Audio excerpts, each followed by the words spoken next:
Hello, everyone.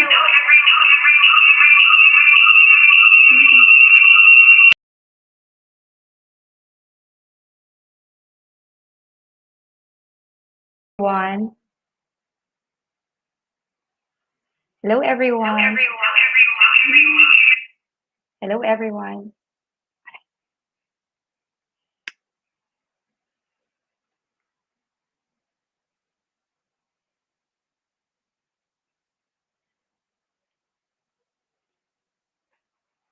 Magandang gabi po sa inyong lahat. Once again, welcome to our Gurong Pinoy free English review for licensure examination for teachers and also for civil service examination. I hope that you are liking our stream for tonight.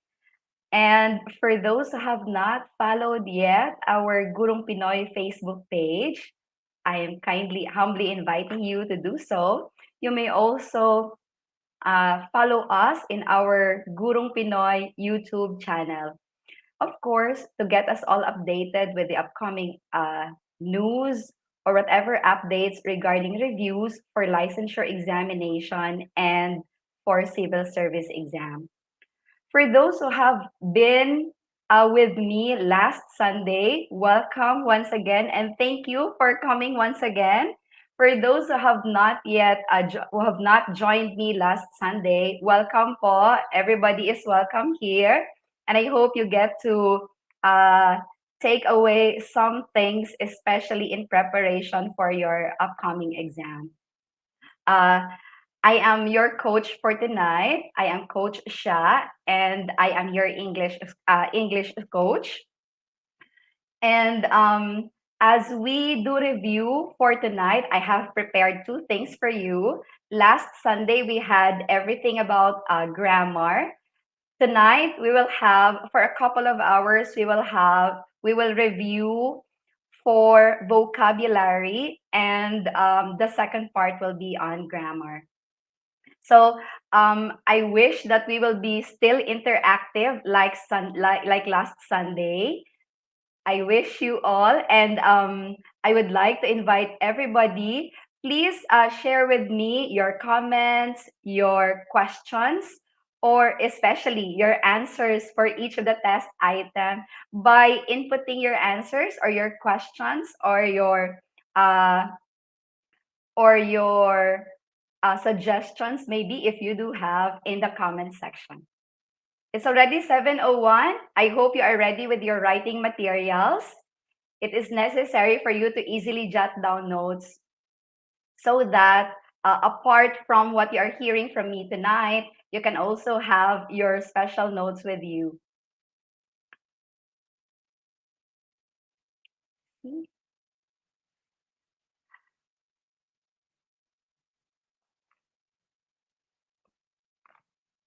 Allow me to just begin with you with a quote from Stephen Covey. And what he said in his book, The Seven Habits, is that we begin with an end in mind.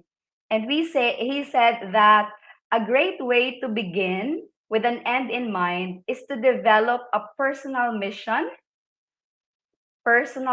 statement to use that statement to guide all that you do. And so tonight, as we think about the upcoming civil service exam, or let it be a licensure examination for teachers, we think of what is our personal goal in relation to that.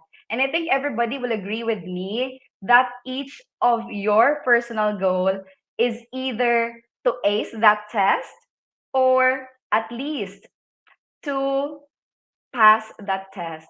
And so we think that as we believe in that statement, we also do everything that is all connected into that. And our first step to that is attending this free session.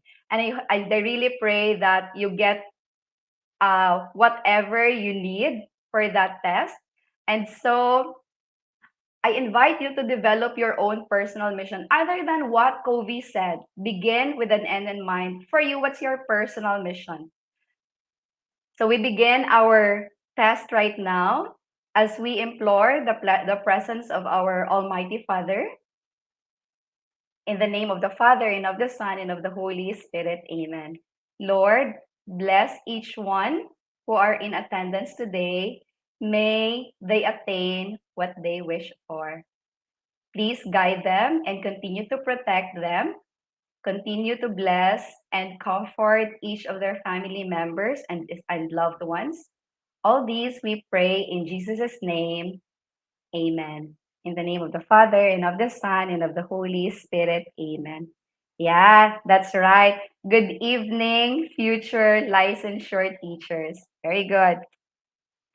Sige. So are you now ready? So the first part of the review is I labeled it as a sentence completion test. It's focused on vocabulary. I hope you can dig into your vocab, and if possible, you have your dictionaries ready with you. That could be of help to you. All right. So let's begin.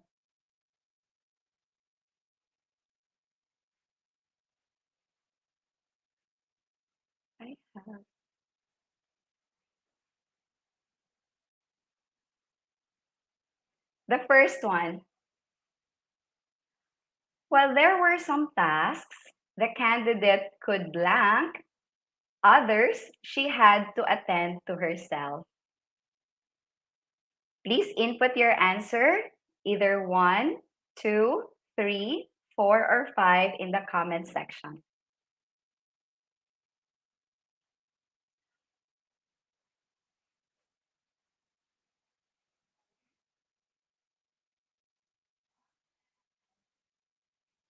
I hope everybody is ready with their thinking hats tonight.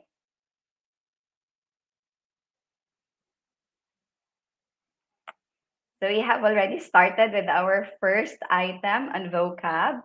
So let's complete this statement. While there were some tasks the candidate could blank, others she had to attend to herself. Now, in dealing with vocabulary items, we had several strategies or tricks. Some of us use word analysis, like we divide the words into different parts, the root word with affixes, the prefix or the suffix, but most of the time we make use of context clues. We look for the words, or we look for some clues either in the form of words or in phrases to help us unravel or uncover the meaning of a certain word, especially a difficult one. This time, you are not given with any word.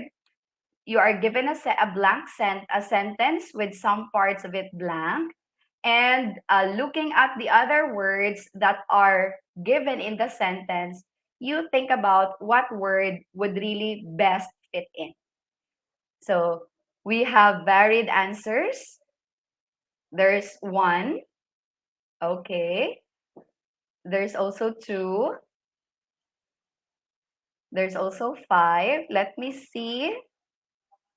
And there's 1 with 2, 3, with a 4, but nobody said it's number 4. All right, let's take a look. Let's take a look at this sentence.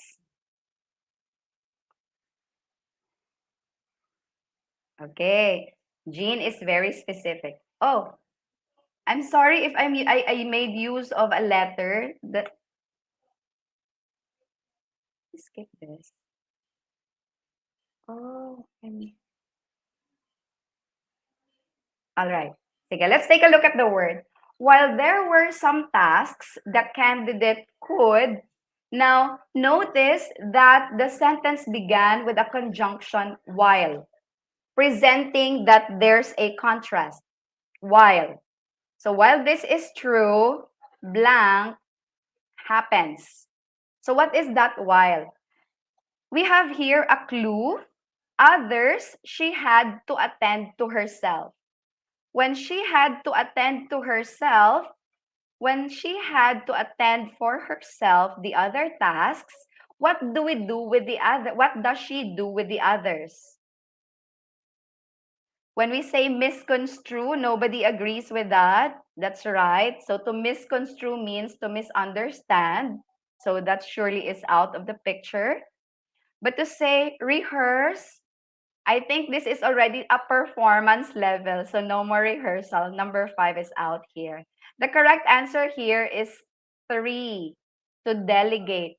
While okay, yeah. So let's take a look. She had to attend to herself. So the other tasks, she has to do it on her own. While the other tasks, she passes on to others. That's right. So that's where delegation comes in. All right. Very good for those who answered number 3. For the others, you can still do better in the next item. Let's proceed. Get ready for number 2. Notice again that we begin with the word although. Although is a conjunction to present contradiction. Although caterpillars and spiders belong to distinctly different classes of arthropods and come to produce quite independently, the silk they produce have remarkably blank compositions.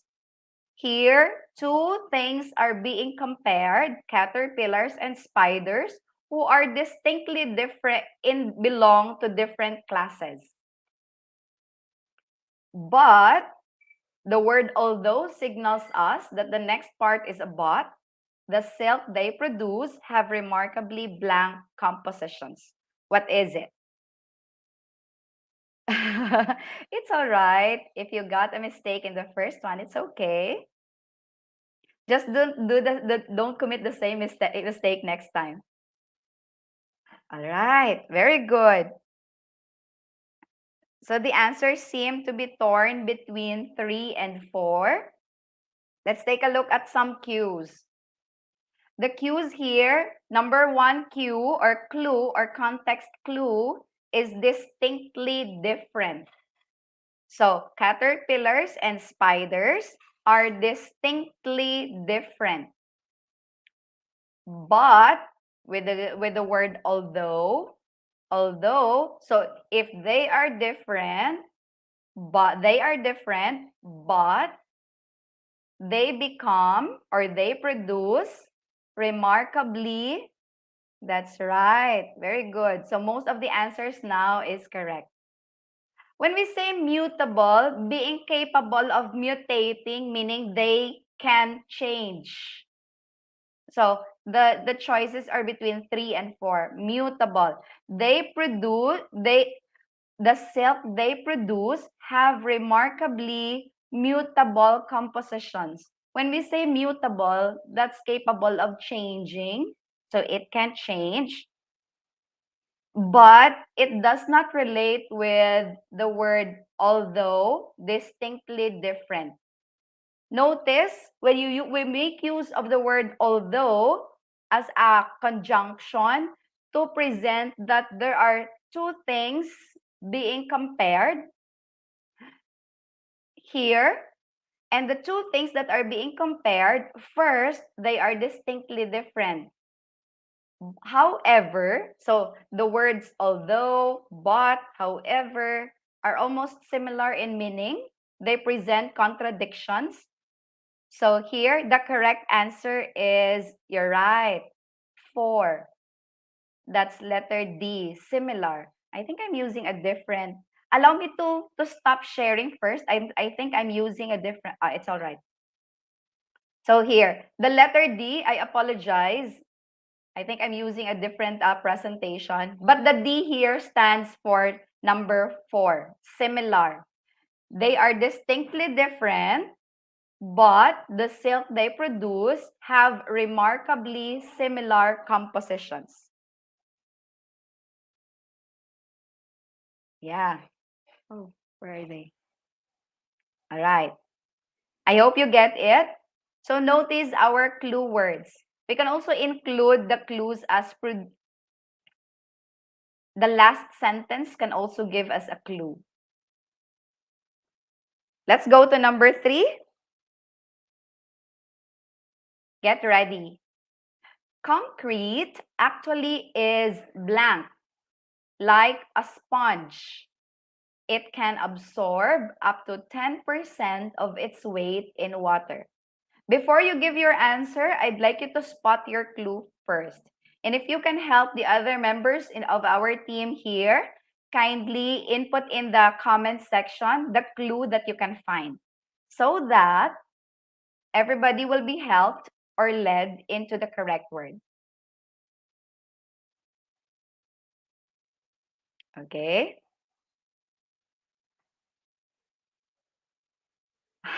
Thank you po.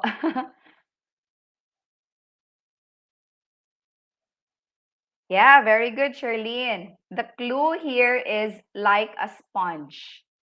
Like a sponge. So you imagine a sponge. How does it look?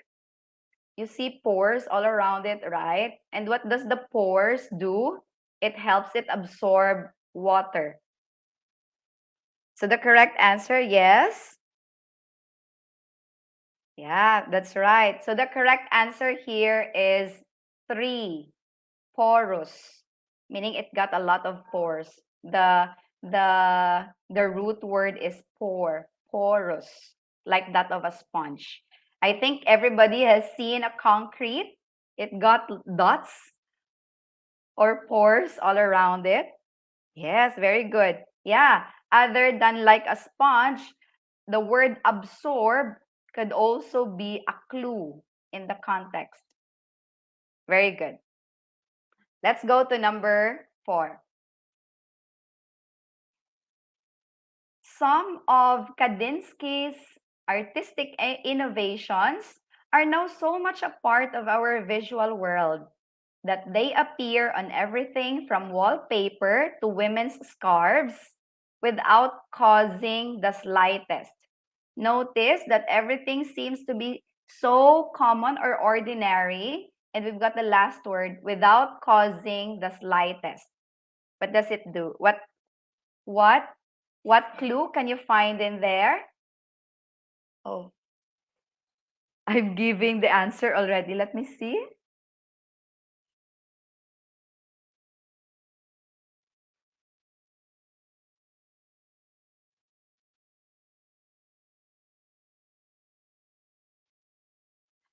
Allow me to unshare my slide at the moment.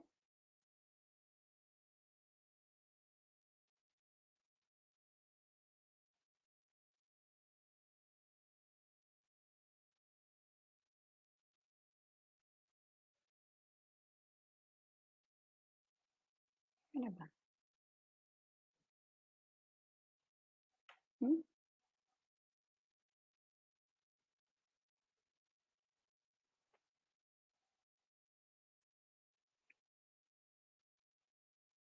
Oh,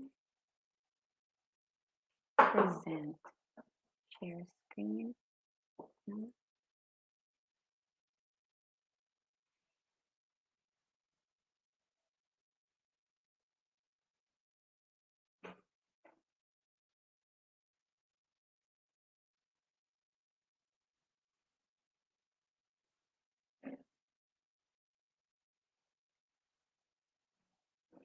Ah, Chrome tab.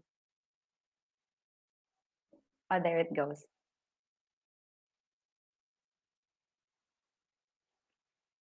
Okay, let's move to the next one. I apologize for some technical glitch. Let's have number 4. Oh, I'm still using the same. So here, it's already a giveaway. There's an answer in this slide. What happened? Okay. So if we take a look at number 4, and I think most of you answered number 4 and 5. Let's see without us. Wow, okay. So effort could be a possible answer. It can be in connection to, because we say without causing the slightest effort. It could be, but the correct answer here is letter E. To stir, to cause a stir means an issue or some negative reactions. Take a look at this. Some of Kandinsky's artistic innovations are now so much a part of our visual world, meaning it is already an acceptable fact. It's already up there. It's already common. They appear on everything from wallpaper to women's scarves. So it's already an ordinary thing. People see it every day without causing of course, the innovations or the art comes out of an effort. So there must be an effort exerted in for that, like the scarves to be woven, the wallpaper to be made. Of course, an effort has to be part of it. But the correct answer here is stir without causing the slightest stir, meaning there was no negative reaction about it. Everybody accepted it wholeheartedly. Now, we might get confused. The word stir, as we commonly use it, is to either mix. You stir your coffee to mix all the ingredients. You stir whatever you cook to mix all the ingredients. But here, in this case or in this context, the word stir means to cause uh, negative reactions or negative feedback. All right? I hope you did agree with me with number 5. Number 3, boredom. It could be, without causing the slightest boredom. But when we talk about art, usually it's fresh, it's exciting. And to say that it has become a part of the visual world, then surely it is not a boring type, or else it will be rejected by society. So the correct answer is number 5. Profit, of course. You create the Kadinsky, of course, have made profit out of this. And remorse, surely he did not regret about it. There was all right. Hi everyone, welcome on board. I hope you will enjoy our 7:20 until 9 o'clock session for tonight. Let's go to the fifth one. We are already on our fifth item. Though their lack of external ears might suggest otherwise, mole rats are able to use blank to communicate. Notice again that we start the sentence with the word though. Though their lack of external ears might suggest, and there's also the word otherwise. So what could be the correct answer here? We're talking about mole rats.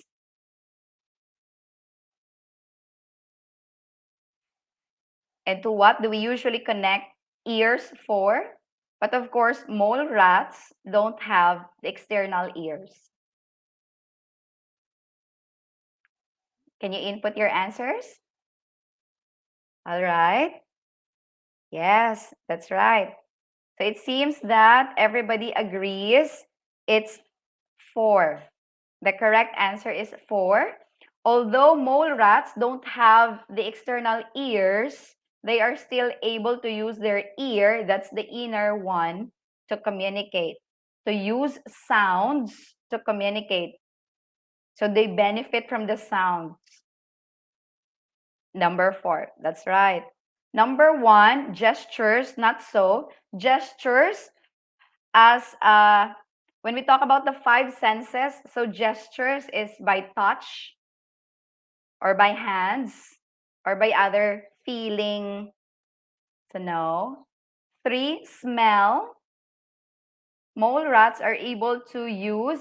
Now, smell could be, but notice the clue that is given in the context. Lack of external ears might suggest otherwise. So the statement would mean that for people who don't have external ears, they would not make use of sounds to communicate because they actually lack the ear or the sense for the sound. But here it says though and otherwise. So we refer back to sounds. 4. So almost everybody here inputted 4. That's very good. That's actually the correct answer. Number 6. Let's go to number 6. Darwin's ideas, which viewed nature as the result of cumulative, we think about what cumulative is, blank change, triumphed over the older catastrophist theories, which blank, that mountains and species were created by a few sudden and dramatic events. So you have to think about two words to supply. The first one is to attach it to a cumulative change. So when you say cumulative, what does it mean? And then catastrophist theories, blank, mountains and species were created by a few sudden and dramatic events.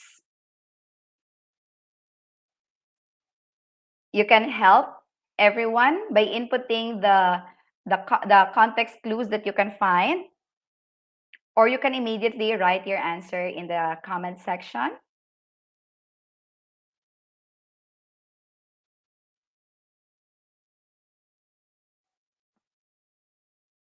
All right. It seems that most of you are unanimous in your answer. Yeah, I agree with you. So the correct answer here is 1. Darwin's ideas, which viewed nature as a result of cumulative, meaning everything happens one after another. So it accumulates, but the accumulation is not sudden or abruptly done, but it is gradual over the years. And it triumphed. Oh, that idea or that belief triumphed over the belief of catastrophist theorists, which, of course, they did not deny, they did not disprove, they did not anticipate nor insinuate, but they maintained or believed that mountains and species were created by a few sudden and dramatic events. So the correct answer is number 1. Number 2, response drastic. When we say cumulative, meaning it has accumulated. So over the years of accumulation, meaning it was gradually done, not drastically, not sudden, not abrupt. So the correct answer is number 1. Number 5, abrupt. Yeah, not so. So the correct answer here is 1, gradual and maintained. We can also replace the word maintained with the word believe or believed. Some would say postulated. Let's go to number 7. Scientists are hardline blank. You need 2 words for this item. Only after failing to blank a controversial theory do they accept the evidence. So maybe you can start answering the second item first. Only after failing to blank. What do they do with a controversial theory?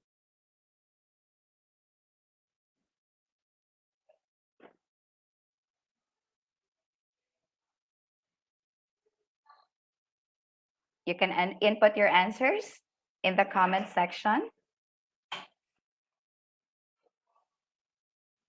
All right. I've got 2 answers now. Oh, varied answers. Yeah, we can explore in the use of refute. Only after failing to refute a controversial theory, meaning they disagree. But number 2, if it's number 2, then we talk about the word believe. Only after failing to believe a controversial theory, it could be number 1, to exploit. They don't exploit. So the word exploit is not meant for that. So number 1, we take it away. We take it out rather. 4, refute. So only after failing to refute a controversial theory do they accept the evidence. So what do they do with a theory for them to believe it. So they don't believe. Number 2 is already eliminated. So number 4. Number 4, refute. Yeah. But to refute means to disagree. Here, scientists are more than that. Number 2, optimists are hardline optimists. Only after failing to believe a controversial theory do they accept the evidence. So if we say the sentence, the last part of the sentence we say, they cannot accept, they would not believe it unless they have proven it wrong.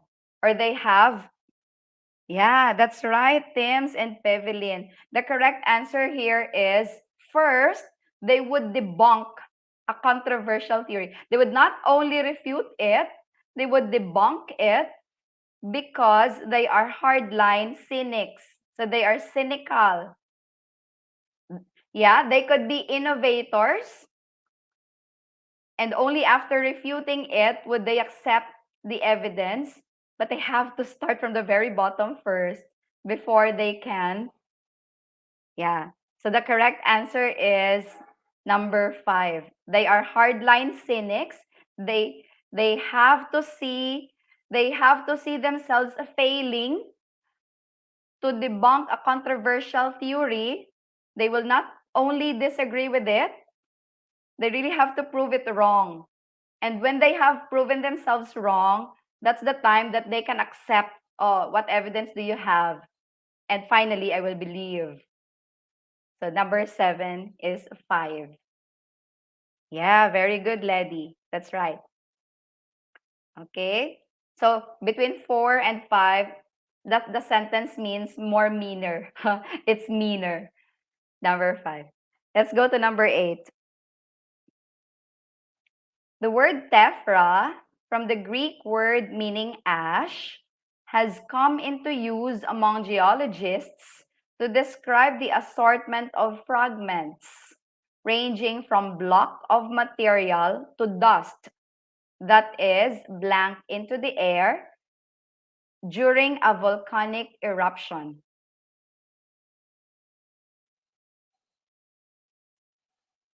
Wait, let me make this one bigger. I'm having eye strains at the moment. Okay.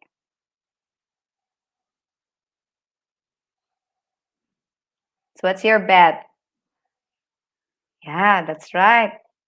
I've got 2 answers already from my end. Or okay. When we say absorbed, that is absorbed into the air, we imagine what happens when during a volcanic eruption. What happens to the different materials? Are they absorbed into the air? Yeah, that's right. So it's number 2. The materials are ejected into the air. Okay, but not absorbed into the air. Okay, so let's just imagine there's a volcano and then there's an eruption. So everything goes up, ejected into the air. Yeah, that's right. So number 2 is the answer here. Let's go to number 9. While most commentators' reaction, notice the use of the word while once again. While most commentators' reaction to the candidate's acceptance speech was blank, a highly positive reaction came from the columnist William Safire, who called it a rhetorical triumph. So notice the use of the word while. So what could be the reaction of most commentators to the candidate's acceptance speech? Because there was a highly positive reaction that comes from a certain columnist. So when everybody seems to feel this way, William Safire feels this differently. What could it be?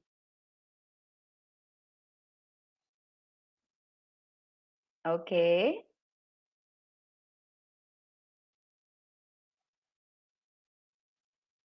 Varied answers. So we have 2 unrehearsed. We have 3 tepid. Let's check out.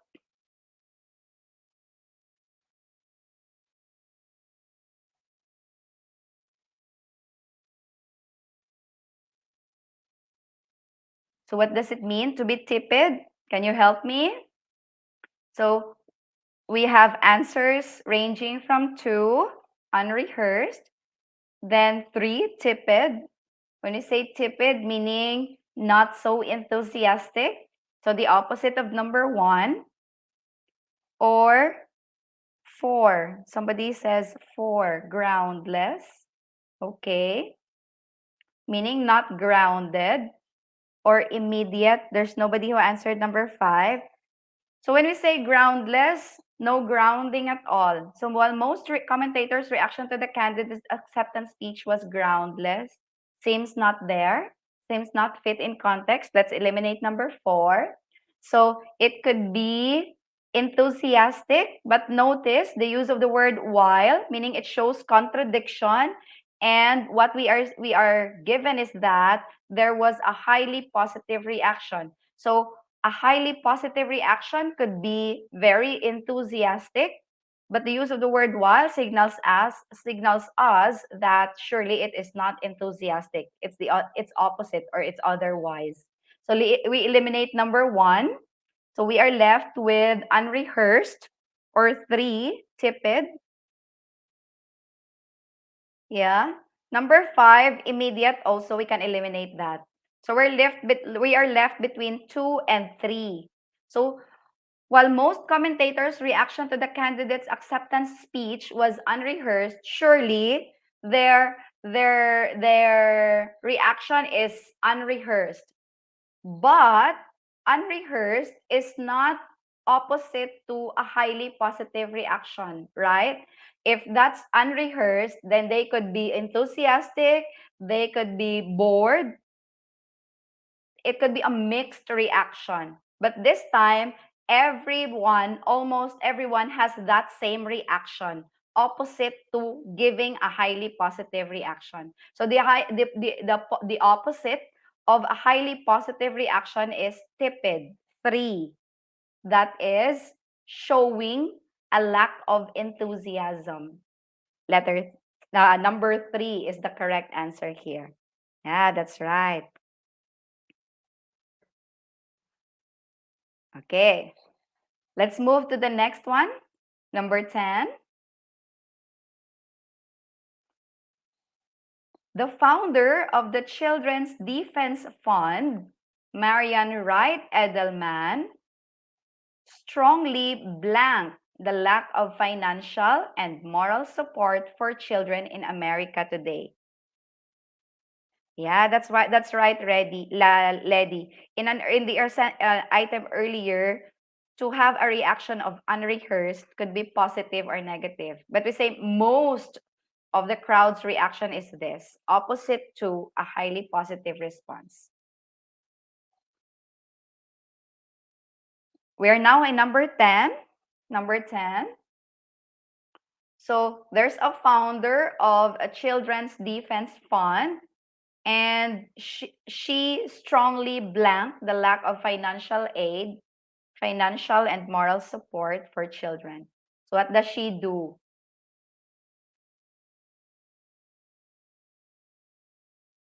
When you are okay, so I received answers. When you say advocate, so the founder of the Children's Defense Fund, if if if you are a founder, then that's also the issue is your advocacy. So for example, the right Marian is a founder of the Children's Defense Fund. So surely her advocacy is to provide financial and moral support for children. So advocate is eliminated here. Number 1 is not, because she is an advocate of giving financial and moral support for children. Now that there's a lack of financial and moral support given to children of America today, what does she do? What is her reaction towards it? Yeah, it could be. So 3 is also eliminated and 4 is also eliminated. So we are left with to condone it or to decry it. Let's see the answer.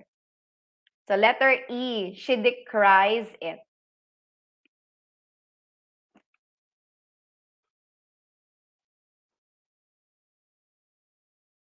When you say to advocate, meaning you promote it, it's also the same with saying condone. You approve of it. Surely, Marian here does not approve the lack of financial and moral support to children, but she denounces it, she decries for it, she negatively reacts towards it or against it. So number 5 is the correct answer. Number 2 and number 1 are positive inputs or positive words. So it does not. All right. Yes, number 5. 5 is the correct answer. Number 10, or number 11 rather. Excavation is, in essence, an act of blank. To clear a site down to the lowest level means that all the upper levels are completely obliterated. What do you mean when you say obliterated? That can be our clue. Please input your answer.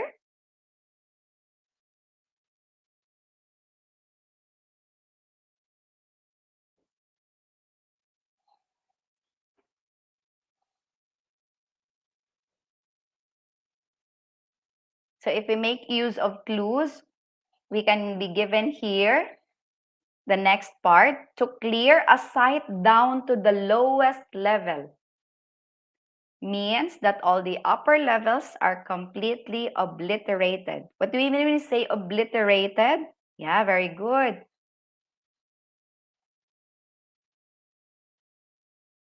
To be completely obliterated means to be completely destroyed. So, excavation is an act of destruction. Very good. So everybody seems to agree with me. It's number 2. The correct answer is destruction. Very good. Number 12.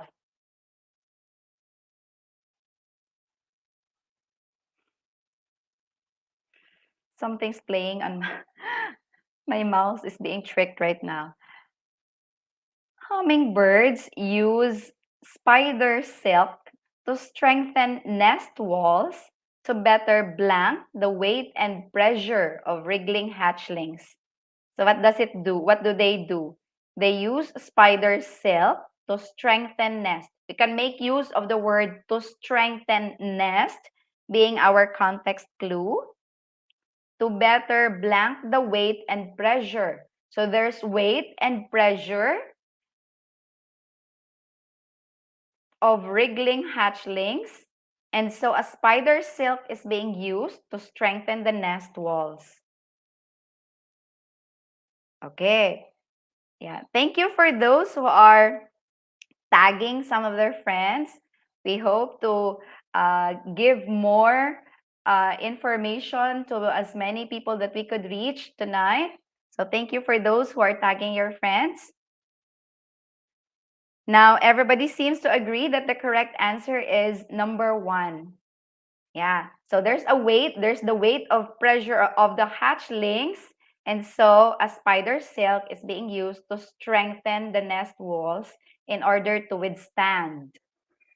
Okay. So number 1. Let's go to number 13. Yeah, get ready.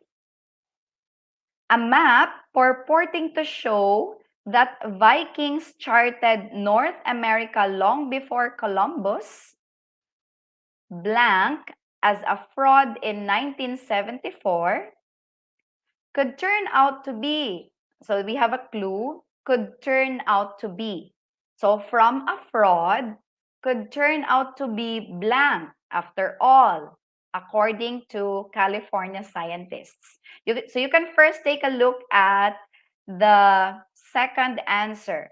From a fraud, it turned out to be something else, according to California scientists. So what's the opposite of fraud? Yeah.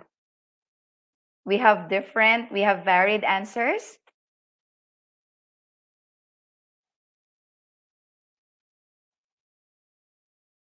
For those who have not yet liked our stream for tonight, please do like, and hopefully you can share with your friends our live stream.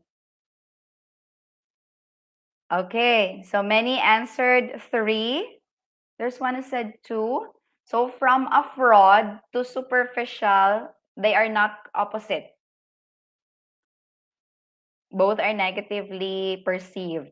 Superficial means shallow. Fraud means not genuine, not real. So number 2 is eliminated. Although condemned could be right. So long before Columbus was condemned fraud. But we can also use other words other than condemned because superficial is not contradictory to fraud. So 2 is not. 3, 4. Let's check 4. Okay. Columbus can be labeled as a fraud. But fragmentary, we say fragmentary in fragments. So no. The correct answer here is 3. Columbus, being branded as a fraud, had turned out, after all, being genuine, being real, being right, being correct, according to California scientists. Yeah, the correct answer is 3. Okay, let's go to number 14. Let's go back. Number 14, labeled. Yeah, labeled, condemned, branded. They could go together. But the next words, the second word does not fit in according to context. Let's go to number 14. Although the poet Stevie Smith had a childhood that was far from blank, she always envied children, believing that they alone had the ideal life. Here we see in the sentence that Stevie Smith did not have blank childhood, but she always thinks that children have ideal life, and so she envies them, or she has envied them. What could that be? We are already given with a clue at the last line of the sentence, believing they alone had the ideal life.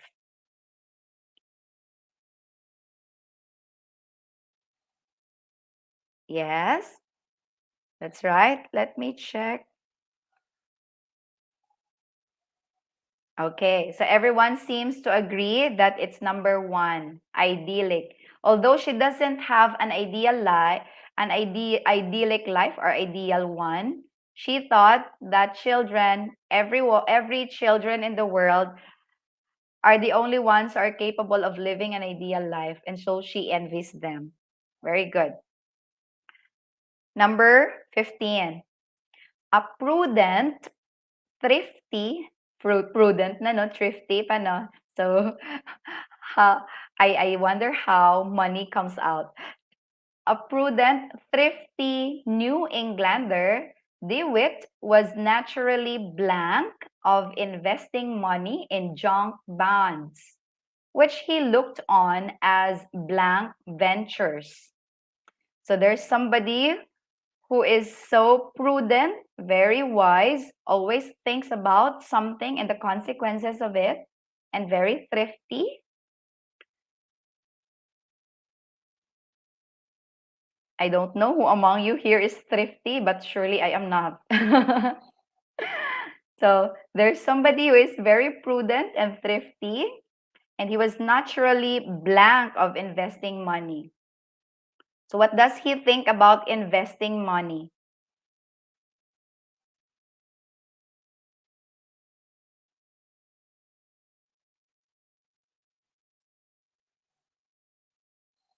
What does he think about investing money? Let's see. Okay, yeah. Number two could be a prudent, thrifty New Englander, DeWitt, was naturally terrified of investing money. Yeah, he could be afraid of it.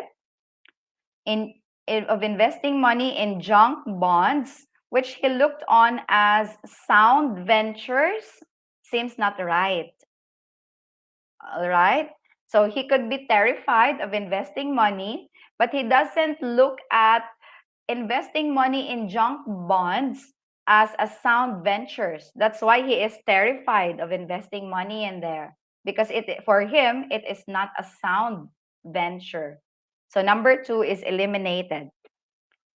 Number 4, naturally tired of investing money. Okay, maybe he has invested a lot of money before, which he looked on as profitable. Profitable positively taken. Again, just like number 2, not. He would not want to invest money in junk bonds because he thinks it is not a good venture. Number 1 was naturally enamored of investing money. To be enamored, meaning you like it. Well, he doesn't, because as a worthless ventures. So your worthless and your enamored doesn't go together. So one is also eliminated. But the correct answer here, you're right, is cherry. To say cherry, it means, yeah, it's uncertain or afraid, very frightened to take risks. So let's see if it fits in the sentence. A prudent, thrifty New Englander was naturally chary of investing money, meaning he is afraid, he doesn't want to take risk, he is uncertain about it, which he looked on as risky ventures. So 3 is the best answer. Adjective, parallel to adjective. Yeah, that's right. But everything here, if you take a look at parallelism, the both words given are actually adjectives. Enamored, worthless, both adjectives. Terrified, sound, yeah, also adjective. Although the word sound, sometimes we encounter it as a noun, but in this context, the word sound is used as adjective, and so are the rest of the words. But in terms of meaning, and we're given with the clues, prudent plus thrifty, somebody who really thinks wise, very wise, thinks a lot about details, and very thrifty. So here, chary and risky. Let's go to number 16. The museum administration appears to be singularly blank the comforts of its employees, providing an employee health club, a lending library, and a part-time social worker to help staff members with financial or domestic problems. We could only wish for this kind of administration in our country, or even in our own institutions. So what does the museum administration do? It appears to be singularly blank the comforts of its employees. And the comforts are providing them with a health club, a lending library, and a part-time social worker to help them deal with financial or domestic problems. Very good. So everybody seems to agree, singularly attentive to the comfort of its employees. Very good. This one is an easy item because everybody agrees with an answer. Let's go to number 17. The assemblyman instructed his staff to be courteous in responding to requests from his blank, who are also the voters belonging to the district he represented. So who are these?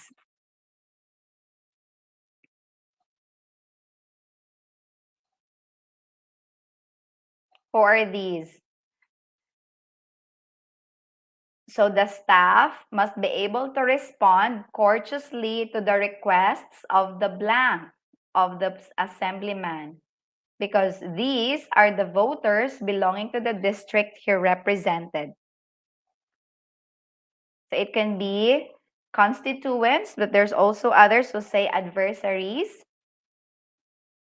Yeah. The correct answer here, let's check, is D, the constituents, usually the voters or the subjects if it's a monarchy, but we are democratic. So politicians who are ruling over or leading over the people, these people who are labeled subjects in a monarchy type of government are considered constituents in a democratic society. Number 4, very good. Number 18, trees native to warmer climates are genetically programmed for shorter, milder winters and are therefore blank to both cold snaps and sudden thaws. So if they are conditioned or programmed for shorter or milder winters, what happens to them if they are exposed to cold snaps and sudden thaws? They become, what's your answer?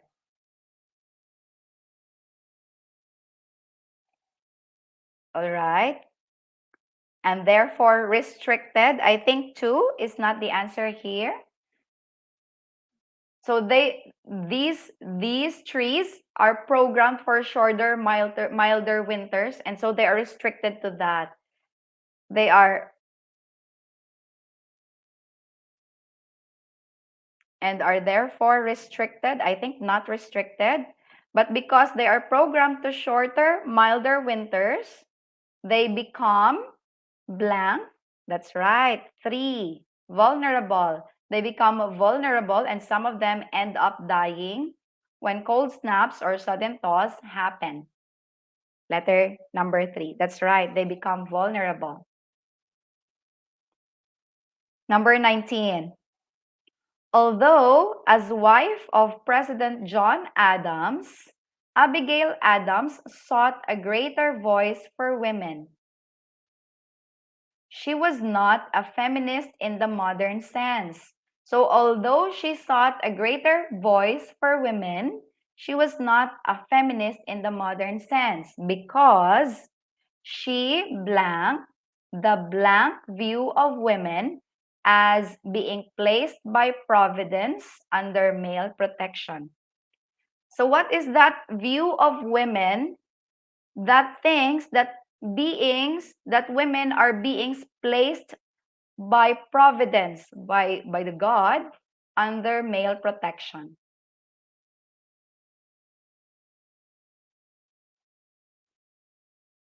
What's your answer?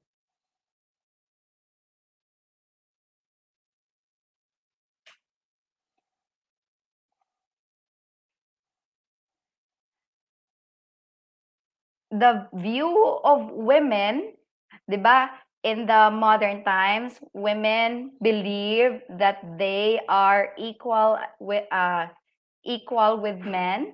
They, whatever the men's rights are, they should also enjoy that.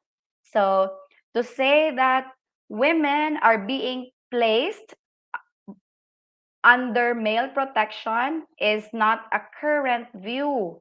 But yeah, that's right. It's a traditional view of women. And when Abigail Adams seeks a greater voice for women, here she is not noted to be a feminist in the modern sense because what does she do with the traditional view of women? She accepts it. When she accepts that women are indeed beings placed by providence under male protection, which is a traditional view towards women, she becomes not a feminist in the modern sense. So that's number 5. Yeah, thank you so much. Let's go to number 20. If you have questions or comments, you can input it here in the comment section so I would be able to check too. Let's go to number 20. Just as all roads once led to Rome, all blood vessels in the human body ultimately blank into the heart. So there's a comparison here.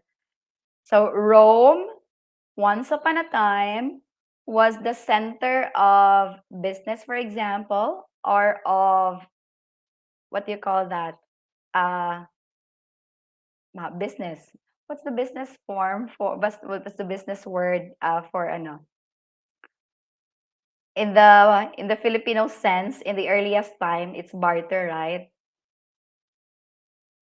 Okay, beat back. We have beat back or detour around. Okay, yeah. So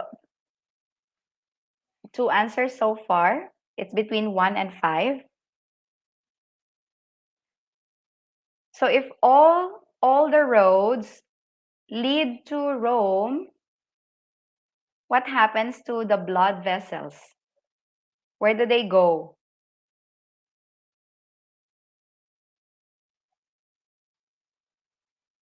Let's see the correct answer.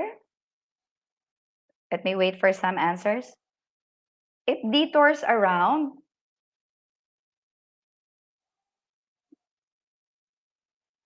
Seems not. The answer here is 3. It empties into. I wonder why it detours. All the roads, so all of the roads in the different parts or in the different countries are connected to Rome. So the blood vessels, in comparison to that, in the human body, all the blood vessels are emptying into the heart.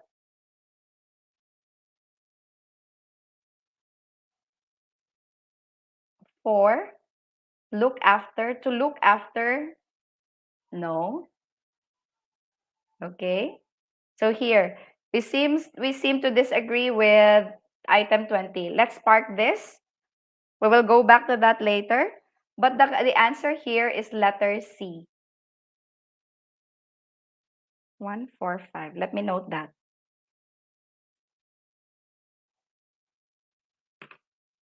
All right. Let's go to number 21. We will pause this. We will go back here. It seems that we have varied answers here. Sige. We will pause with the vocab first. I have an hour and I have also prepared some parts, some items for grammar as I have shared with you earlier. Let's start here with number 21. Let me check if there are comments.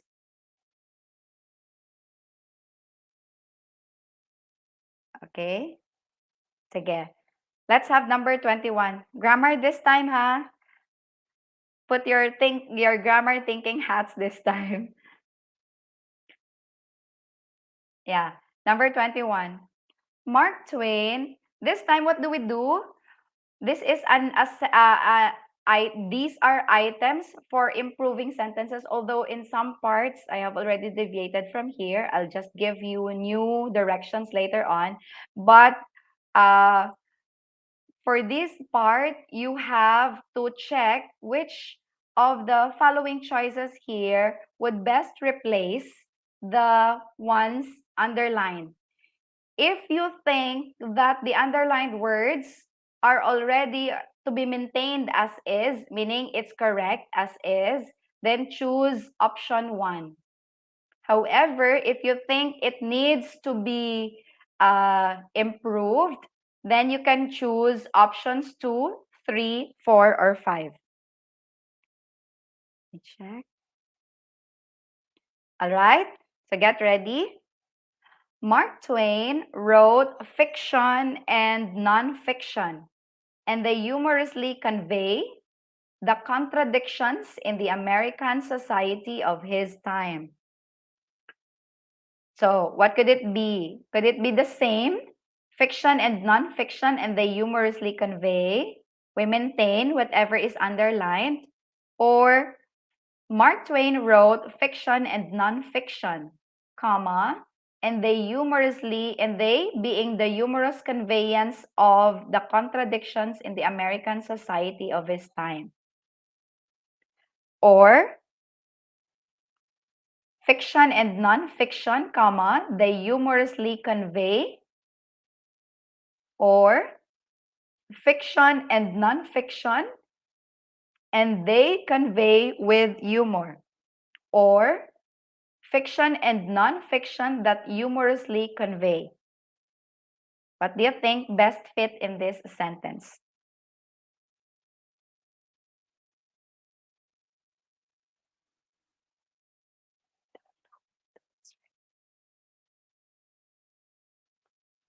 So it's between, many answered 5, but there are also those who answered 3. Let's check out 3 first.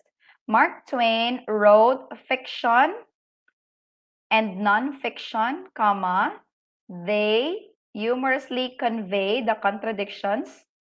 But the use of the word they here and the comma here makes the sentence even lengthier. And for the pronoun, it gets confused. It gets us to be more confused. So in this type of in this type of items, the target is to be as brief and as concise as you could be. If possible, you try to eliminate words to make the sentence much simpler, and at the same time the meaning would be immediately guessed or understood by the reader. So here, in terms of length, may be almost the same, but the correct answer here is number 5.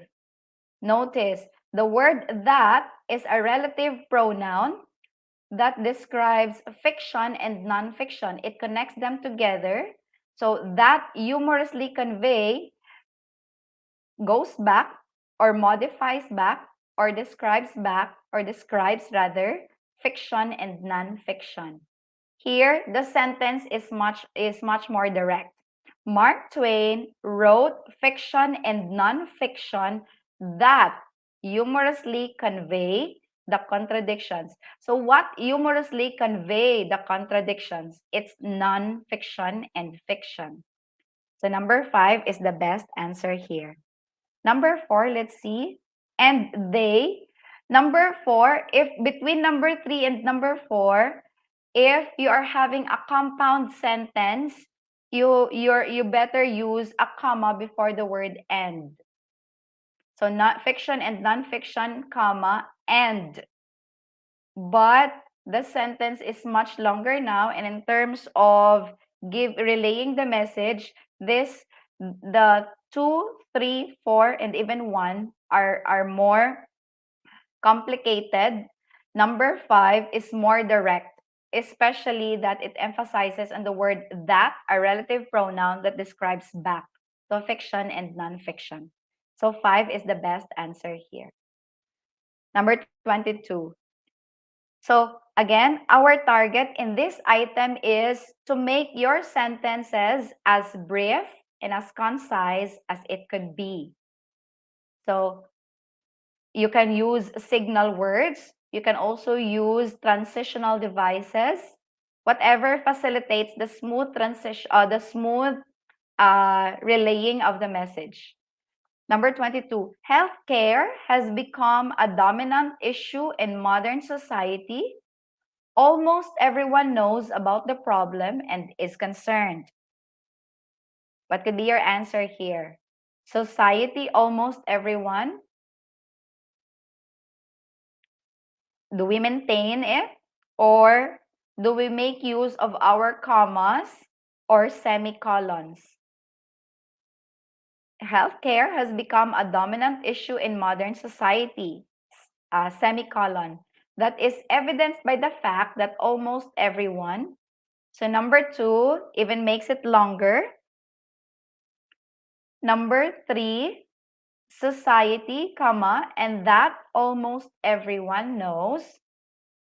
Number 4, healthcare has become a dominant issue in modern society, semicolon. In fact, almost everyone knows about the problem and is concerned. Or number 5, healthcare has become a dominant issue in modern society, which almost everyone knows. For those who answered number 5, the word which refers back to society. It's a relative pronoun again that refers back to society. Let's check. Healthcare has become a dominant issue in modern society, which almost everyone knows about the problem and is concerned. So it seems that the word which should have referred to something else, not the society. What is known to society, what is known to everyone is that healthcare becoming a dominant issue. So number 5, we eliminate that. Yes, that's right. The best answer here is number 4. The use of the transitional device, in fact, makes it much clearer. Healthcare has become a dominant issue in modern society. In fact, almost everyone knows about the problem and is concerned. So here, the sentence from a run-on sentence is divided into two for clarity, where the semicolon comes in handy, but the transitional device, in fact, clarifies it even better.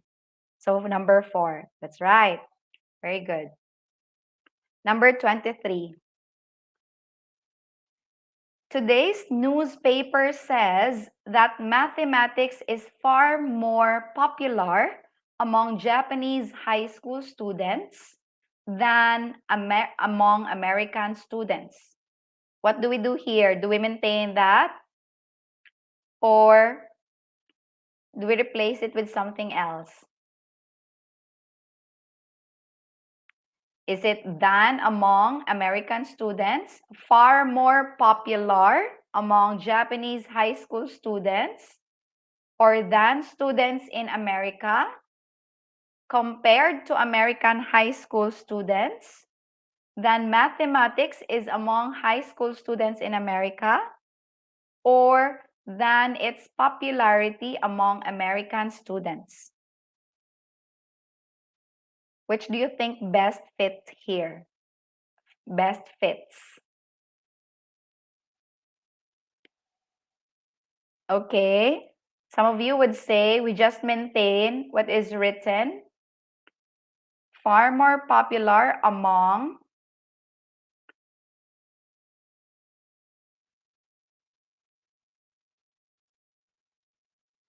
but notice that when you say than among American students here can be a broad term. So to what level are you comparing the students, the Japanese high school students? Is it to American grade school students, to American high school students, to American college students?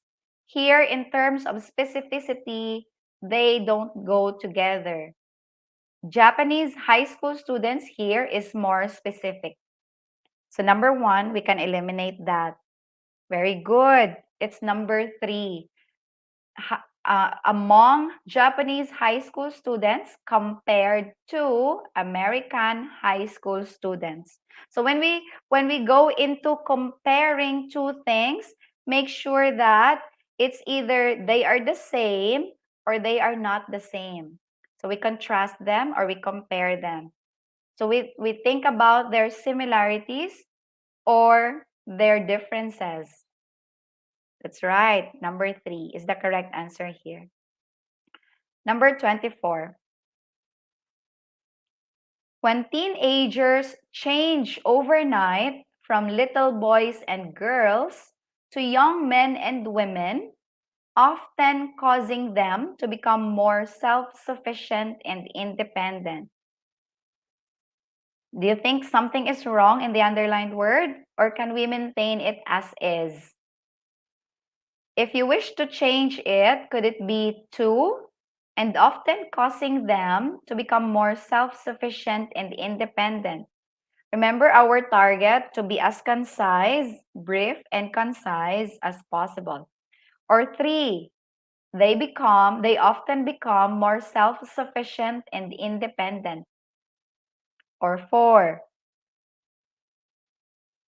and as a result, they often become more self-sufficient and independent.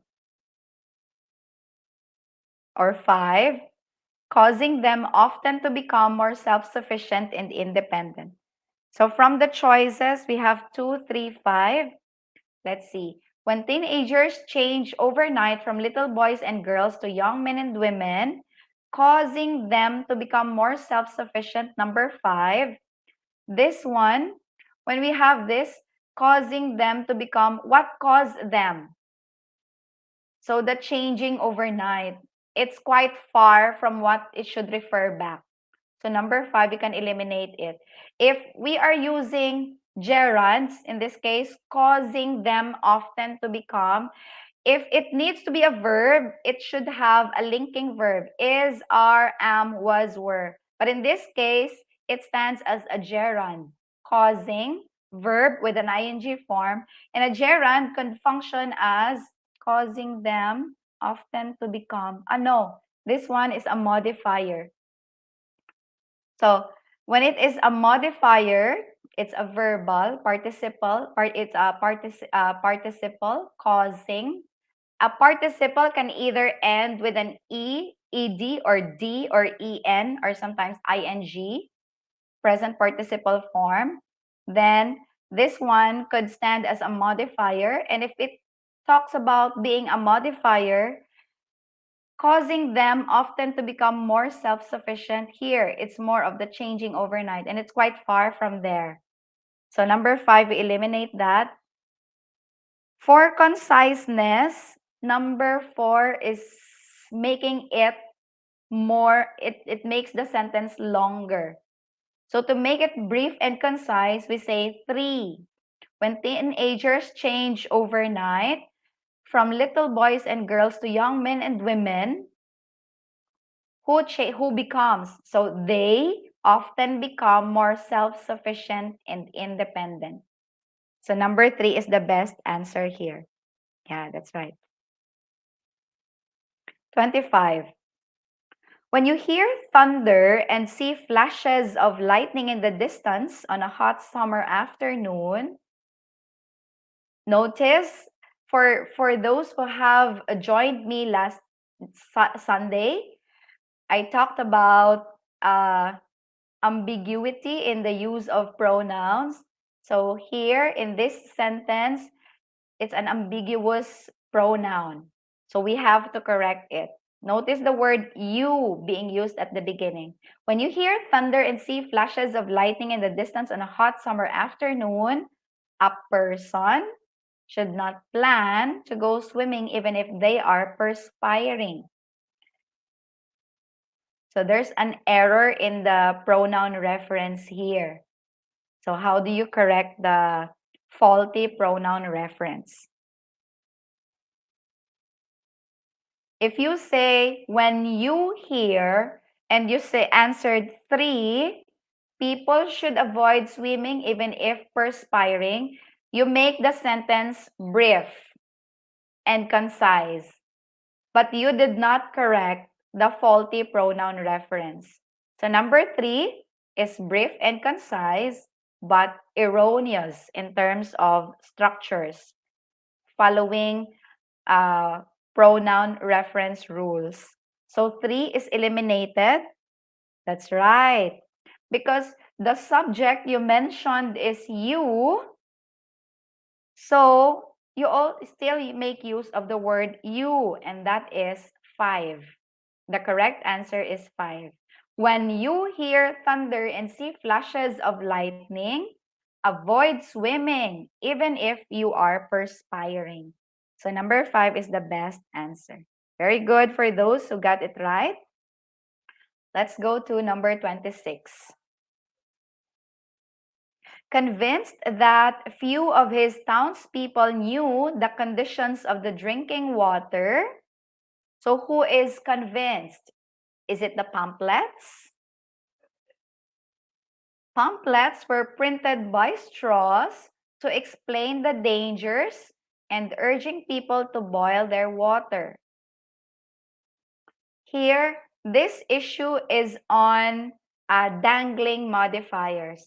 The modifier should have been immediately connected to a noun or pronoun that it describes.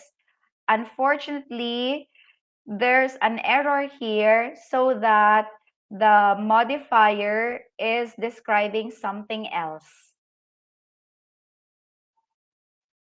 Passive and active, yes. Were printed is a passive form of printed. That's right.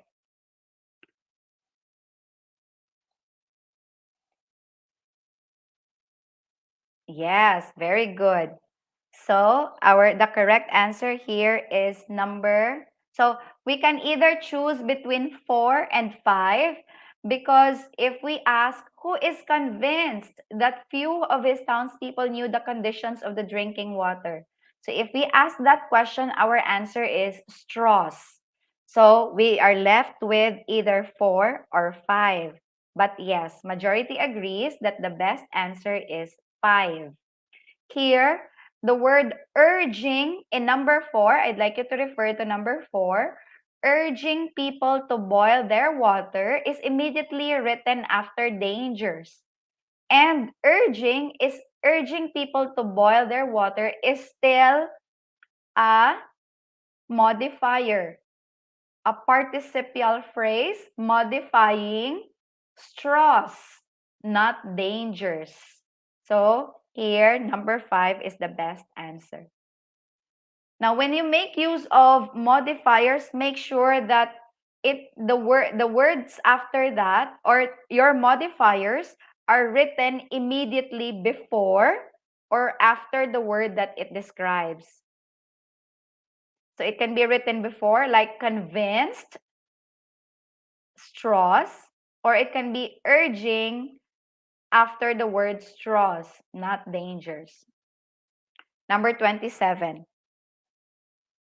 According to many students and teachers, Romeo and Juliet is equally as good as Macbeth, although neither of them are as good as Hamlet.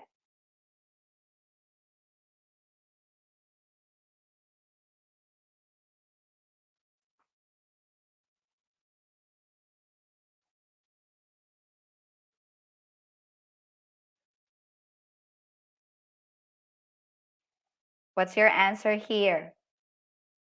Do we maintain the use of the word?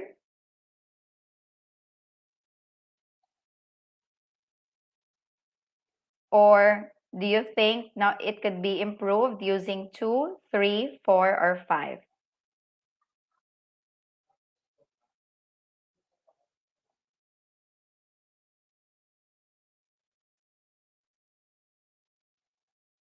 All right. So we have 2 answers so far. Okay, yes. For those who said 2 is equally good, usually you say as equally as good or as good as. So is equally good of? No. So we eliminate number 2. Yeah, we agree that number 1 is the best answer here. So to say is equally as good as something else is correct, although neither of them are as good as. So if we compare the use of the terms here, as is correct. So we just maintain as is. The correct answer is number 1. Oh, where is it?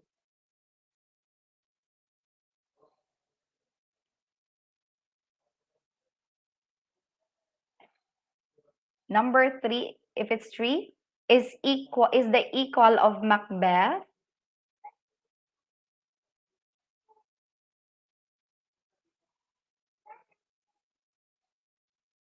All right. Let's go to number 28. The atmosphere in the classroom changed When the snow started to fall outside and the teacher could not get them to pay attention to the lesson after that. Now, I still would like to ask you to recall our lesson on pronouns last Sunday. Something here or a pronoun here is used. However, in terms of reference, it becomes not so clear. To what does it refer to? For example, if we take a look at the second line, and the teacher could not get them to pay attention to the lesson, who is them or who is being referred to by the pronoun them? So you clarify it. So surely number one, we cannot maintain that. So we select from 2, 3, 4, or 5. What's your bet?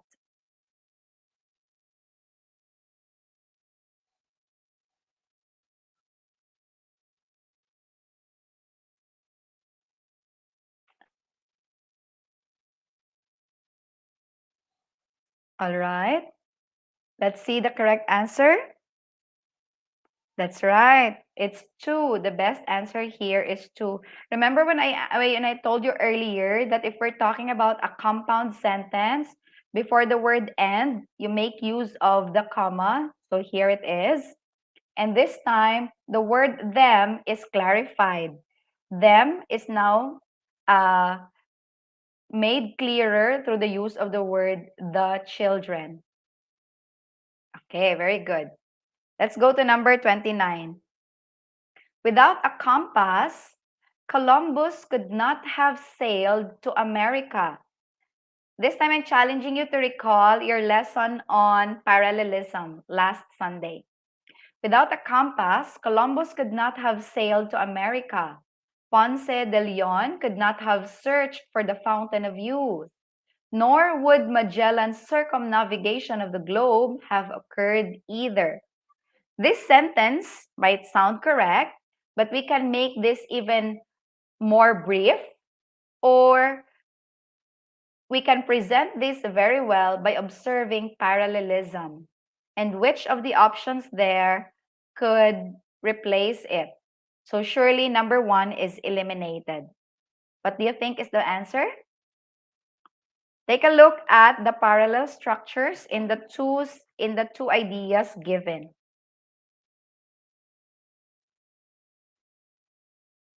Yes, that's right.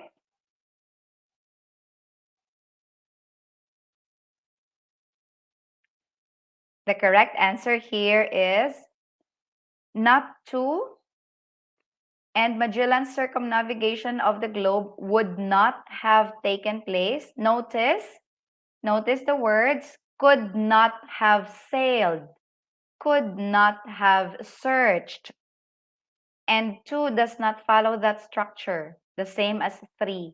The best answer is 5. In terms of parallel structures, yes, they are. Yes, it is, considering Columbus could not have sailed and Ponce de Leon could not have searched. That's right. Good job for those who gave the correct answer. Let's go to number 30. To improve school spirit,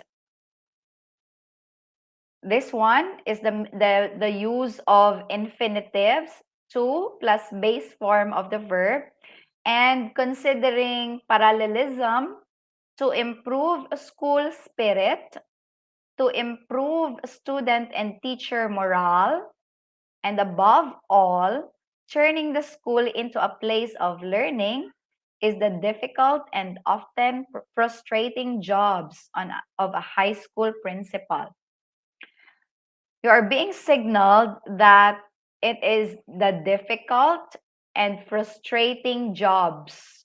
So in terms of use of the verb, then we say it's are. To improve, and turning the school, there are 3 things mentioned in the series. So between is and are, it should be are. Which do you think fits best here? All right, very good. Now you're seeing it. So parallelism, to turn the school into a place of learning, and we maintained or we observed the correct subject and verb agreement. So three subjects, three ideas given as a subject, and are being the verb that matches it. Very good. Number 31.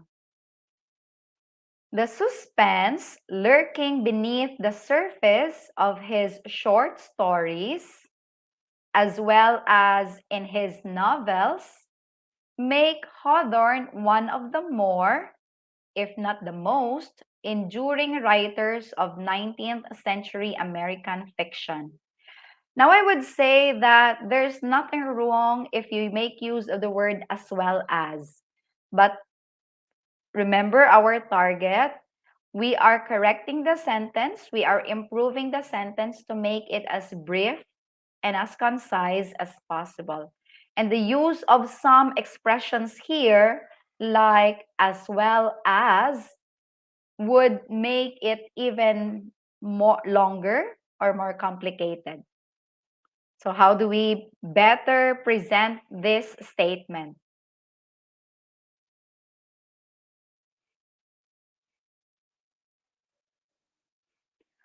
When we say as well as or in addition to, they just both mean the same. Instead of making use of these long expressions, why not use the word and? Just one word. Yes, that's right. Because the best answer here is two: stories and novels. Instead of saying in addition to, or as well as that, just make use of one word: stories and novels. But notice the word makes. I made use of the word makes because the subject here is not stories and novels. Instead, it's suspense. Remember our lesson last Sunday on intervening words or phrases? We eliminate words or phrases that would come in between the subject and the verb. So the word makes agree with the subject suspense. Makes Hawthorne one of the more, if not the most, enduring writers.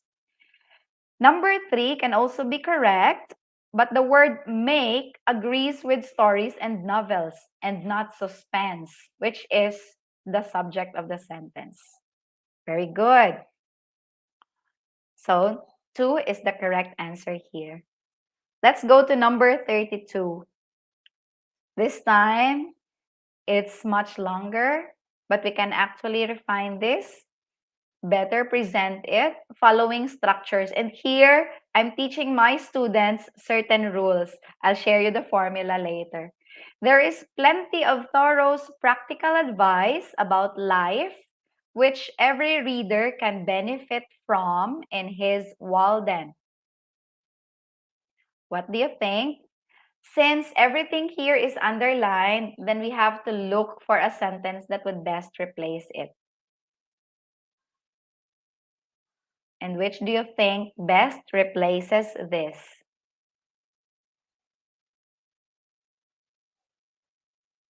Is it 2? Because number 1 maintains what is underlined. So is it 2, 3, 4, or 5? We can already eliminate number 1. Very good. Yeah, very good. Yes. So everybody seems to agree that it's 4.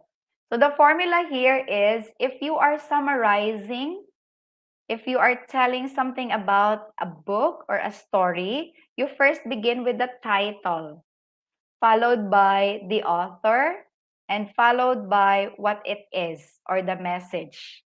So it says, in Walden, Thoreau offers readers plenty of practical and beneficial advice about life. So remember the formula: title, author, and message. Very good. But this appears to be a very easy item for you because everybody got it right. Let's go to number 33. Poetry recitation, one of the earliest forms of entertainment. It increased in complexity as well as sophistication as time went on. What do we think should we do with the underlined words? Do we maintain it as it is? Or do we revise it? Number 2, they increased in both complexity and sophistication. Number 3, which both increased in complexity as well as sophistication. But we're only talking about one, right? Poetry recitation. And they increased in their complexity as well as in sophistication. Or number 5, increased in complexity and sophistication. Yes, that's right. Very good. So if we are targeting for statements to be brief and concise, the number 5 is the best answer to this. So poetry recitation, one of the earliest forms of entertainment, increased. Maybe, yeah, we still maintain the 2 commas. That becomes the appositive. And connect it until sophistication. Very good. This seems to be a very easy item for you. Now, in the next parts of the sentences, or in the next part from 34 onwards, what I'm inviting you to do is to read each of the sentences carefully. I'm offering 5 statements there. Now you choose which among the several choices in each group is expressed most satisfactorily in terms of grammar and correct usage. So earlier, I presented you one whole sentence and just underlined some parts. This time, I'm presenting you 5 different sentences. 5 sentences, different in structure, which may affect their meaning. So you choose which one satisfactorily observes grammar usage. Are you ready?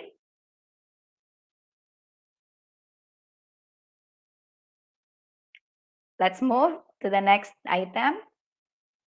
Which one is the best sentence here? Her brother, whom I met in the party, is more richer than you think.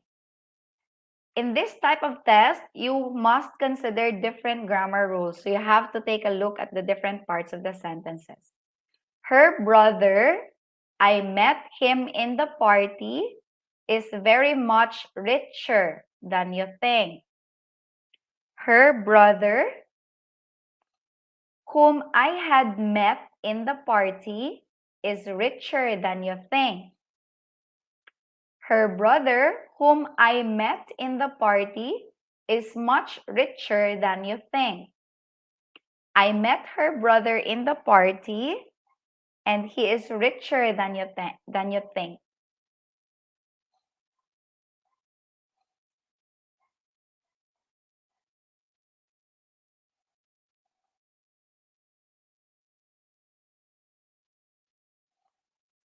All right.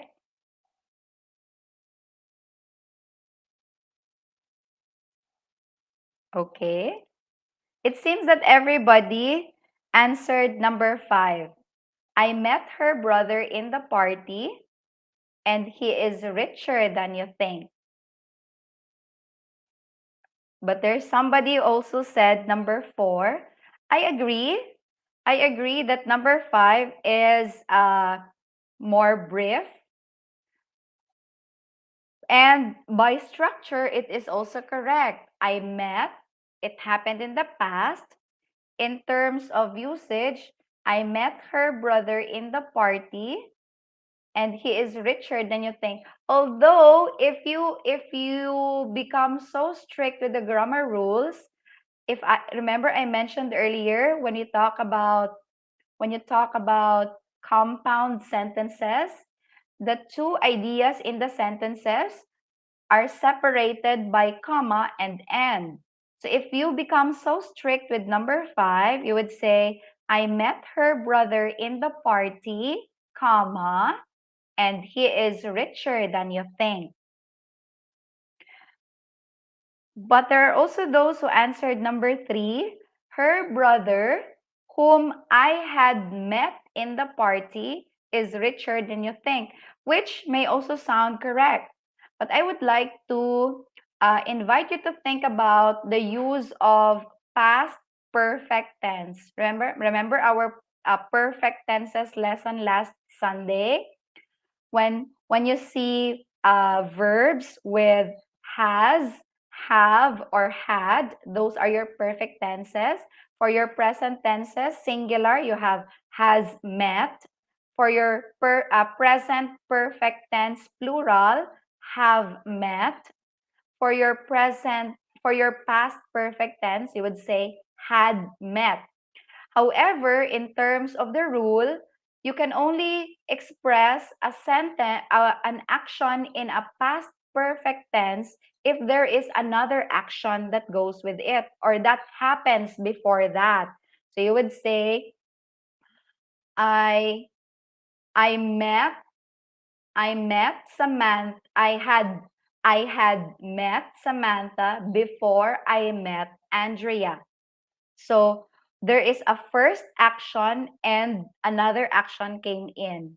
So you used a past perfect tense, had met, before another action happened. In this case, there is no other verb mentioned instead of the word had met. So no, 3 is also eliminated. That's right. Number 4 is the best answer here. Her brother, the use of the word whom, a relative pronoun to refer back to brother, is correctly used.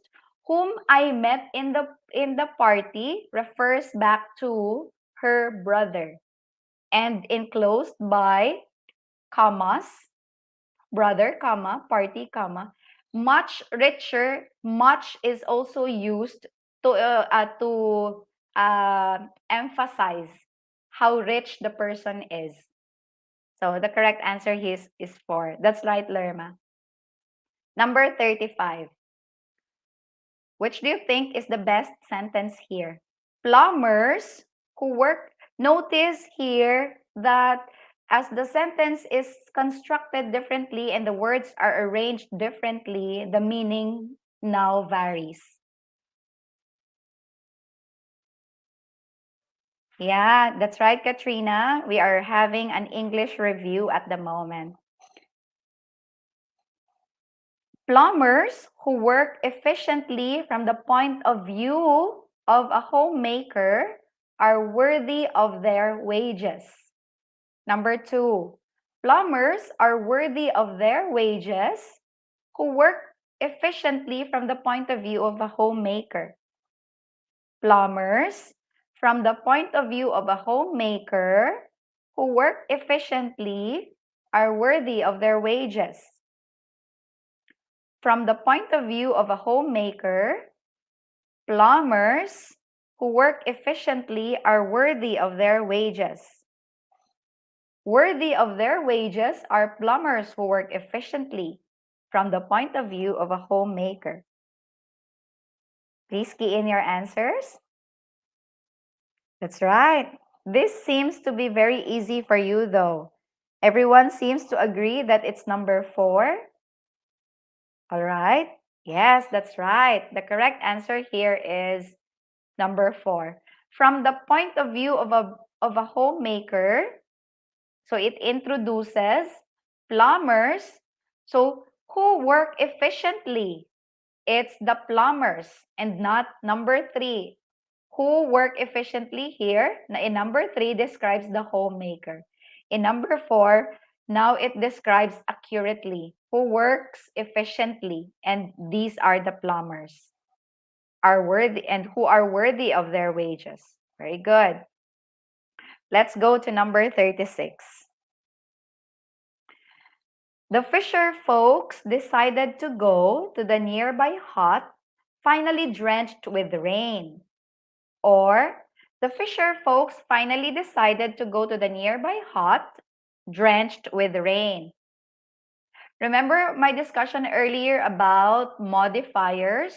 They should immediately be written before or after the noun that it describes. So let's take a look at the sentences. We have modifiers, drenched with rain. So your first question is, who is drenched with rain? Is it the nearby hut or is it the fisher folks? And if they are drenched with rain, what then did they do? Now you have to rearrange the words. Number 3, for those who have answered number 3, drenched with rain, the fisher folks finally decided to go to the nearby hut. Very good. So the correct answer here is 3.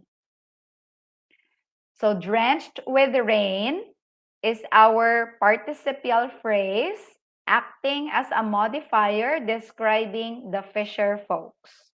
And it is written immediately before the fisher folks, the noun that is being described. Very good. Number 2, those who answered number 2, the fisher folks finally decided to go to the nearby hut. That's right. That's what they did. But to say hot, drenched with rain, here the drenched with rain describes hot and not fisher folks. Hence, number 2 is wrong. Okay? I hope you did get it. Let's go to number 37. So this time, I go back to sentence completion. I prepared 4 items, 37. Okay, 4 items for you. And help me find the best word that would fit in the sentence. The teacher asked the students to blank a line for the parade. Formed, forming, forms, form, have formed. By the way, for those who have not yet liked the stream for tonight, kindly do so.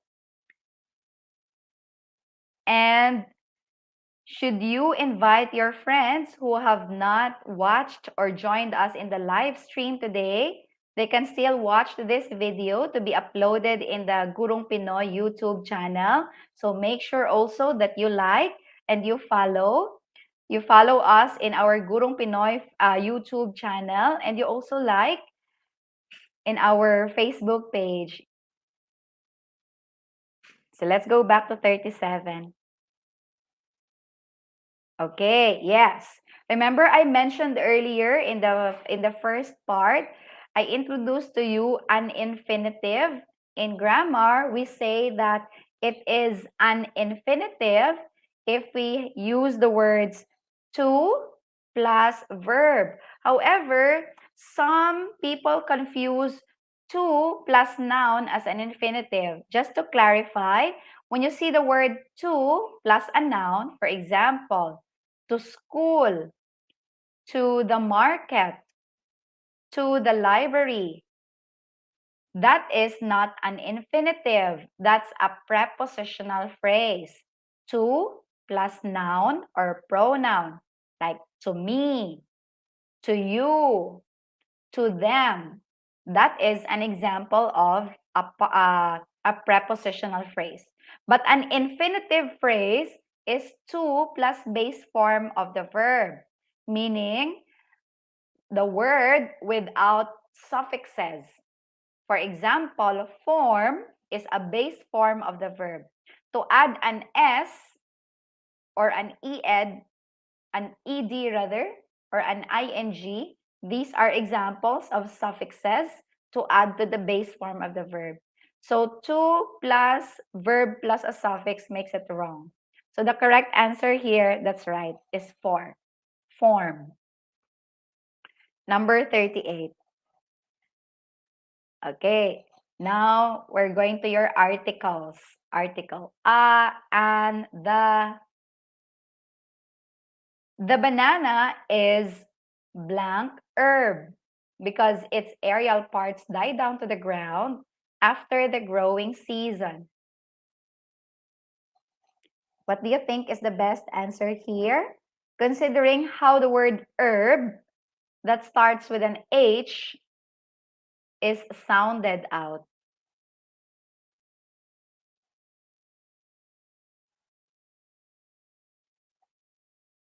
All right.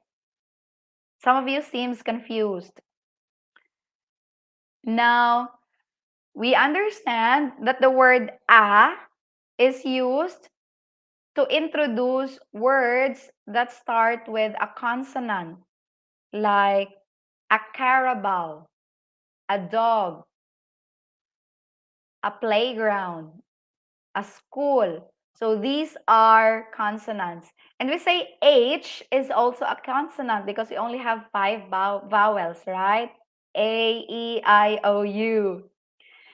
But thank you for those who answered two because two is the best answer here. Why?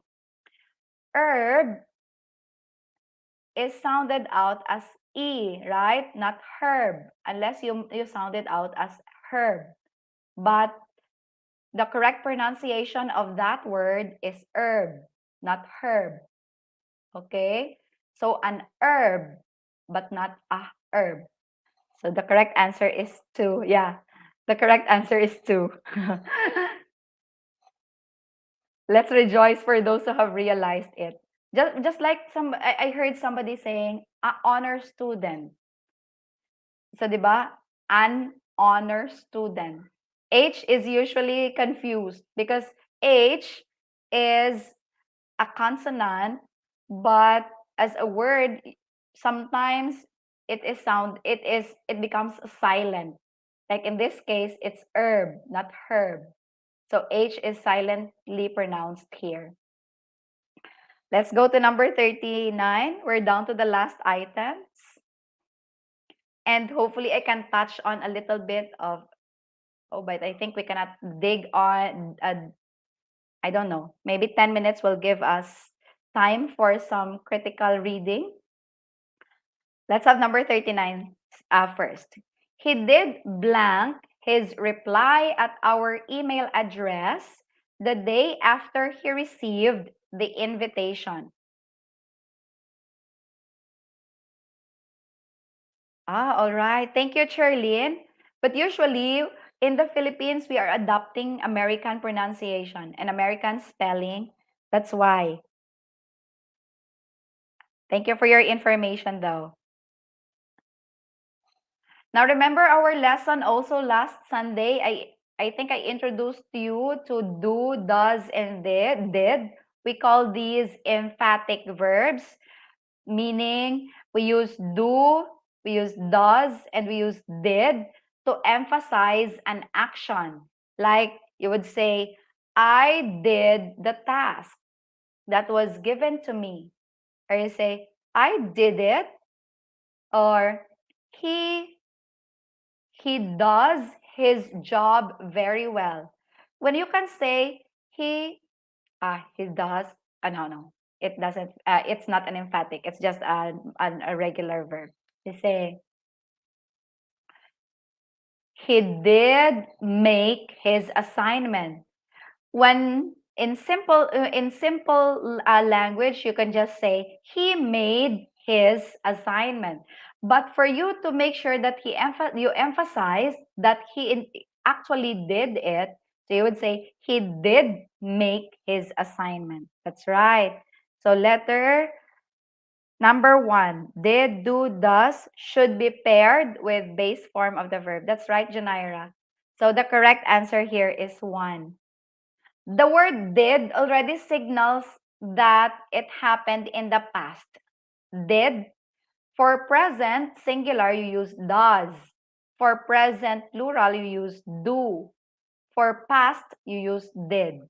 So to say did sent makes it wrong.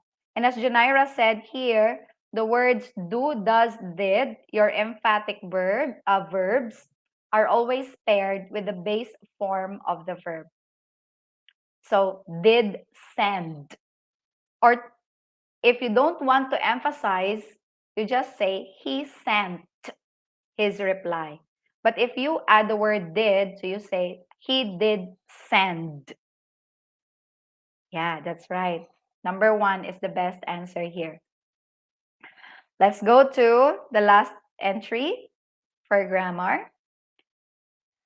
They blank developed a formula for an antibiotic for persons suffering from HIV infections.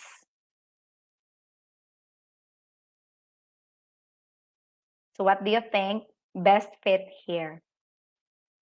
I think I touched earlier on has, have, and had.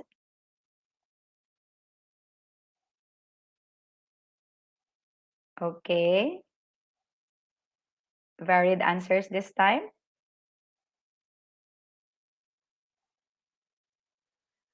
Let's first touch number 1. Those who answered number 1. They has developed. Remember our rule earlier? We used the word has.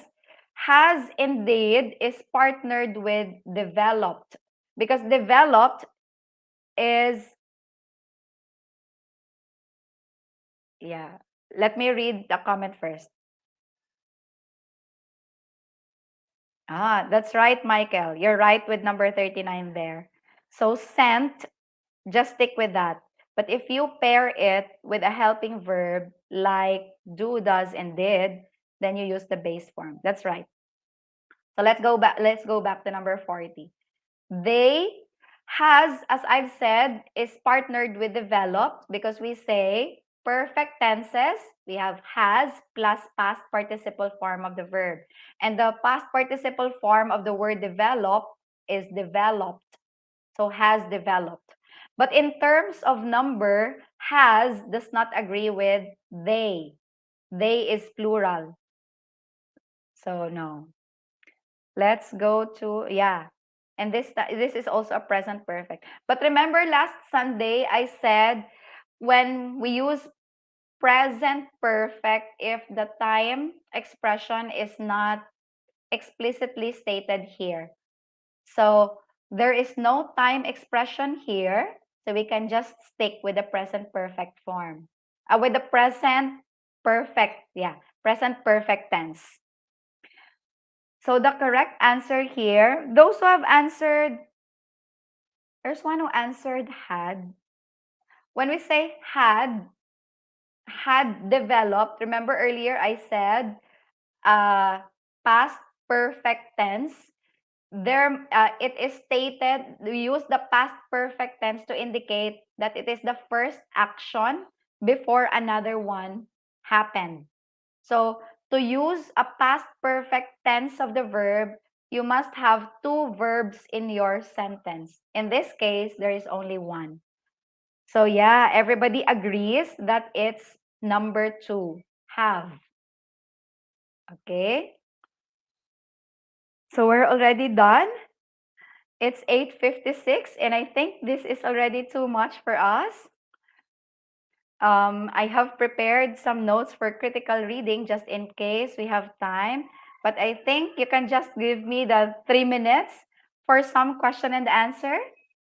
Again, for those who have not yet subscribed to our Gurong Pinoy YouTube channel rather, please do subscribe so that you can also tell your friends to subscribe in that channel so that if they have not joined us tonight in the live stream, they can still watch this free review session. Yeah, welcome, Charlene, and thank you so much also everyone for attending. You deserve a big tap on your shoulders so you can tap your shoulders and say you did a great job. Simply by attending this session, you already made your first step toward achieving your goal. And earlier we said we begin with the end in mind. I hope everybody is thinking that you will make it because if you keep on preparing for that test, then surely there is no reason why you cannot make it. Thank you so much po and have a good night. Again, please do subscribe our Gurong Pinoy YouTube channel and follow our Facebook page to get more updates with regard to upcoming reviews. Thank you so much and have a good night. Bye-bye.